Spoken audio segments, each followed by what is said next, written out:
Hello, my name is Bernie Lawrence-Watkins, and this is A Day in the Life of Bernie Gets You Paid.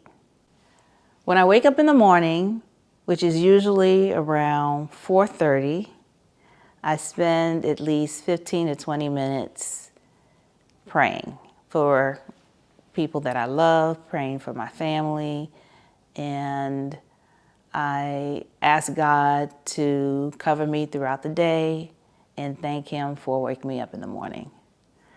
And then I get dressed for the gym and wash up and head out for my yoga class, which is typically hot yoga or surrender. And then I will actually do some weights, which would consist of some upper body or some lower body, depending on the day. And I spend at least 2 hours in the morning at the gym, and I go to the gym probably about 5 days a week, just working on strengthening my muscles and toning my muscles, and just want to stay healthy, making sure that I have stamina and endurance. So sometimes I would get on the treadmill and run for about 30 minutes since I can't run outdoors in the winter, but days that are nice, if it's in the summer or the spring, I actually do go to the trail where I run at least 5 to 6 miles in the morning, as opposed to going to the gym.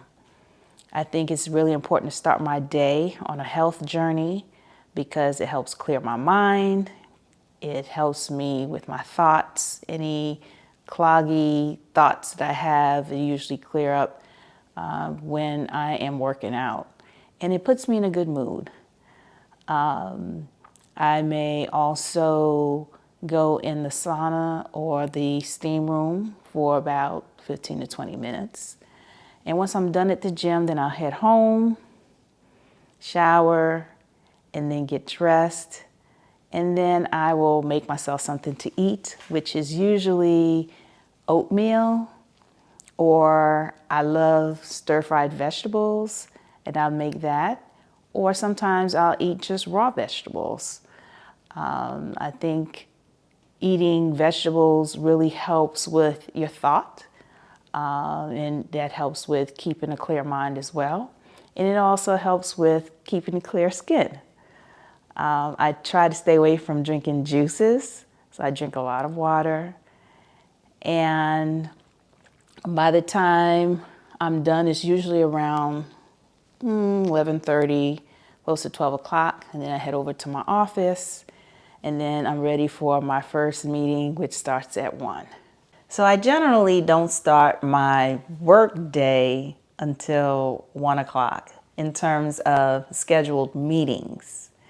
And partly because I have to leave the mornings available in the event something comes up, then I can schedule any emergency call or meeting at that time. But my calls, I have consultation calls that take place starting around 1, or it might be an in-office meeting during the day, or I may have to meet with my staff to catch up on matters that they're working on.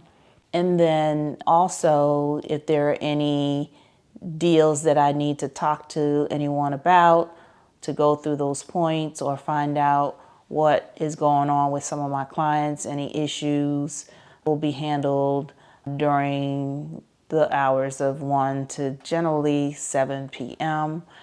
I started teaching at Georgia State College of Law, Intro to Entertainment Law, as an adjunct professor. And my class started at 6 o'clock and would run until 8:45. And that was a great experience for me. It was my first semester teaching last year in the fall of 2023, and I'll do it again in the fall of 2024. And what I really enjoyed about that experience was just engaging the students. They were very attentive. They came to class. They asked a lot of questions. They were very interested in learning. And considering that I'm very passionate about what I do, that really fuels the fire under me when I see that other people are also excited and they want to learn about the area as well. I invited guest speakers to come to the class to talk about their experiences in entertainment based on the various subject matters that we were covering in the book. So it was a very fulfilling and rewarding experience, and I'm definitely looking forward to doing it again. Now, in the past, when I first started practicing, I would work all hours of the night. Sometimes up to midnight, I'd be in my office. 1, 2 o'clock in the morning, I've had those experiences where I was in my office till after 1 or 2 o'clock. And then I had a come to Jesus moment, like, Bernie, what are you doing? You need to take control, and self-care is extremely important. And when I started paying attention to me and what I needed for myself, I started doing things in a different manner, a different way, and basically taking my life back, and designated certain hours that I said, well, it's going to be work, and then other times I'm going to spend on making myself whole again, and which meant taking time to go to the gym, taking time to pray, taking time to spend with friends, or just taking time to just sit at home and read a book, or cook a meal, or bake a cake, or spend time with my sons. That was just extremely important. And it's been a fulfilling experience to me to have that change in my schedule. I feel a lot happier. I feel more fulfilled. And there's nothing like being overworked and stressed out. That's not a good feeling at all. And that's not a happy place. And I like being a happy person, and I like being at peace. And now I consider myself to be at peace because I took my life back. I engage in self-care, and I do things that are important for me that make me feel good and that make me smile. So generally when I come home from work, it's time for me to unwind and think about my day. So I really try my best not to bring home work with me, but take that time to reflect. So usually I may sit on my couch like I'm doing right now and just think about what happened during the day, be it good or bad. And if there are any issues that I had experienced, how could I make it better? If I had a conversation with someone, didn't go the right way, what is that I need to do? And if I have to make amends, then reach out and see how we can work through those issues. And also, I take the time to think about what I'm eating for dinner, because I don't plan that for the week. It's usually a day-to-day thing, how I'm feeling when I get home. If I am going to make fish, or if I'm just going to have a veggie meal. I don't eat red meat. So I would actually stir fry some vegetables and make a vegetable pita, or I will make some salad, and that will be my dinner for the evening. Or I'm into making homemade soups. That's something I really enjoy doing. Basically, I enjoy spending my time in the kitchen and making foods that are good for the soul.